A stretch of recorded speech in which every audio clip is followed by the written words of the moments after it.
Agora nós vamos ao vivo direto para os estúdios da nossa primeirinha da cidade, FM O Dia 92.7. Lá vamos conversar com Nájila Fernandes e também com Arimatea Azevedo. Pessoal, boa tarde, sejam bem-vindos. Oi, Lívio, boa tarde. Boa tarde, Lívio. Bom início de semana para vocês. Arimatea, vamos começar falando sobre uma publicação do presidente Jair Bolsonaro no Twitter acerca do nosso estado do Piauí. O que ele falou sobre a gente?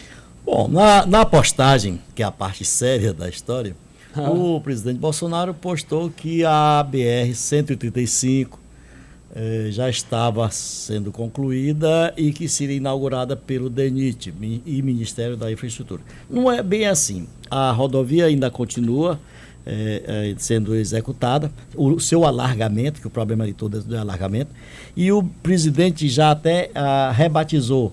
Não é mais para ele agora é rodovia da soja, o que não é bem também assim. Continua sendo rodovia da morte, tanto que o último acidente ocorreu já hoje com a Polícia Rodoviária informando de um acidente que ocorreu neste final de semana lá. Continua a rodovia da morte e continua ainda em trabalho de conclusão. Eles, inclusive, o presidente exibe uma espécie de uma publicidade institucional do próprio DENIT, mostrando a obra concluída, mostrando partes da obra ainda em terraplanagem e a parte concluída. Mas aquilo é só fotografia, não existe ainda nada definido disso. Mas tudo bem, nós vamos finalmente ter essa obra e quem sabe se ele não inaugure agora em agosto, quando virá a Parnaíba, para a visita à cidade no seu aniversário, a convite do Monsanto. E segundo o próprio Júlio César, já disse até aqui para nós, aqui na rádio, espera que o próprio presidente faça uma escala em Teresina e quem sabe vá inaugurar a própria obra lá na área, lá na região de Corrente. Arimatea, a gente continua falando sobre o presidente Jair Bolsonaro, porque nesta segunda-feira os governadores da região Nordeste estão reunidos para falar, é claro, do desenvolvimento da região como um todo. Como é que está o relacionamento entre o presidente e esses governadores? Lívio, eu até conversando aqui com a Nájila Fernandes, eu citei um exemplo que ocorre, um velho ditado que ocorre muito em relação à África, que diz o seguinte: quando duas manadas de elefantes se enfrentam, só quem sofre mesmo é a floresta. O que está posto aí nessa discussão, nessa beligerância, nessa guerra entre a União e os estados do Nordeste? É de que só quem vai sofrer com isso, nessa briga do presidente da República com o governador do Nordeste, e que ele apelidou de Paraíba, é a região Nordeste. É o mais fraco. A União é aquele paquiderme, é o elefante maior, que dizima os demais.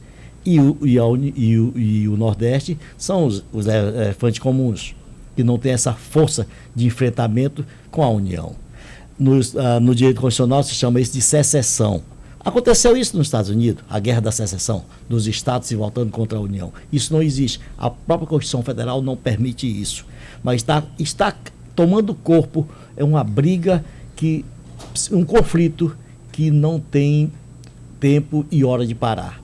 Preciso que haja uma pessoa, ainda seja do próprio do governo ou não, ou de fora, que pense e faça esses dois gigantes parar, porque não vai ser bom para o Estado, não vai ser bom para o país. Os governadores estão reunidos, agora inventaram a história, todo dia eles estão inventando uma coisa, agora é num fórum, não sei o que vai discutir, problema da reunião. Eles estão discutindo a forma como enfrentar o governo. Isso não é bom. Isso não é bom para o Estado, isso para o país, não é bom para o Nordeste. Principalmente para estados onde ainda há miséria, a educação ainda deixa a desejar e, sobretudo, a saúde é muito ruim para chegar a quem mais precisa dela. Ari, a gente continua falando sobre política lá em Brasília, porque nós tivemos aqui uma informação, na realidade, o ex-deputado federal Mainha concedeu uma entrevista ao nosso jornal O Dia, em que nessa entrevista ele pediu mais empenho da bancada piauiense na defesa de alguns projetos que, de acordo com ele, não estão tendo toda a atenção da nossa bancada. Você concorda? Lívia, eu não sei o que precisamente ou necessariamente faz essa superintendência do Piauí em Brasília. Já ficou tão esvaziada, até pelas figuras que já passaram por lá, que você não vê efetivamente o que ela produz. Seria um elo de ligação em quê? Entre os ministérios, quando o próprio governador é quem faz isso.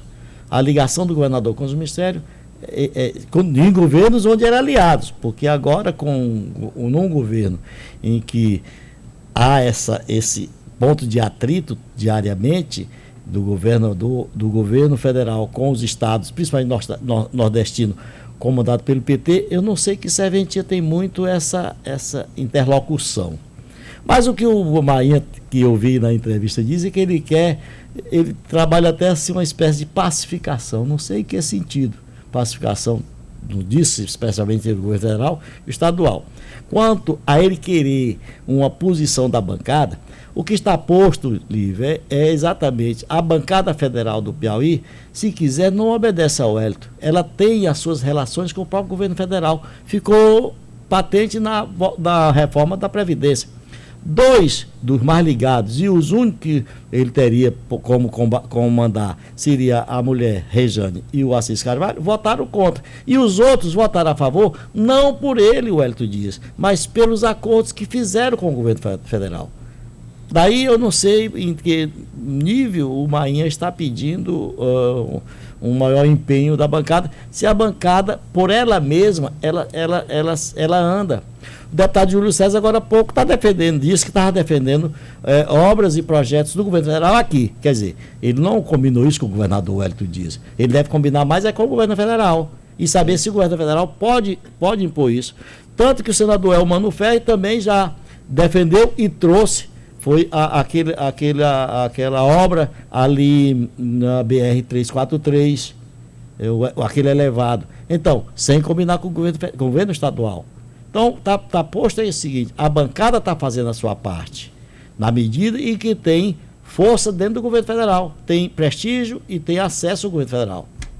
Ok, Arimateia, só estamos começando os trabalhos desta semana. Muito obrigado pela sua participação. Até amanhã. Até lá. Nájila, até às 18 horas. Até às 18 horas, Lívio, no Dia News, segunda edição, que vai ao ar às 6 da noite. E lembrando você, telespectador da UDIA TV, que hoje eu vou conversar a partir das 6 da noite no Dia News, segunda edição, com o vereador Dudu. Ele que vai falar, Lívio, sobre o registro da chapa aí na disputa para o Diretório Estadual do Partido dos Trabalhadores. Muito bem, Nájila. Muito obrigado. Boa tarde para você. Bom trabalho. Para nós. Até mais. Tchau, tchau.